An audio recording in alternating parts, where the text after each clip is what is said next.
বাংলাদেশের স্বাধীনতা, সার্বভৌমত্ব এবং বাংলাদেশের গণতন্ত্র রক্ষা করার জন্য বারবার আমরা রাজপথে ছিলাম, অদূর ভবিষ্যতে অতীতেও ছিলাম, অদূর ভবিষ্যতে আমরা থাকব। এটাই হবে আজকের সম্মেলনে আমাদের শপথ। কি কথা ছিল, কি পেলাম না, কি পাওয়ার ছিল সেটা নিলাম না, এইখানে আমি যাব না।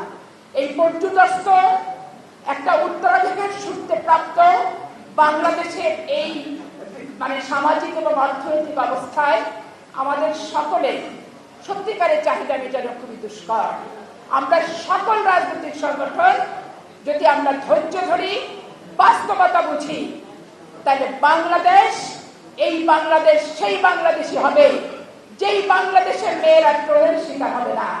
এই বাংলাদেশ সেই বাংলাদেশই থাকবে যেই বাংলাদেশে একজন লেডি অ্যাঙ্করকে কারোর বিষাক্ত না করে টেলিভিশনের চেয়ার ছাড়তে হবে না।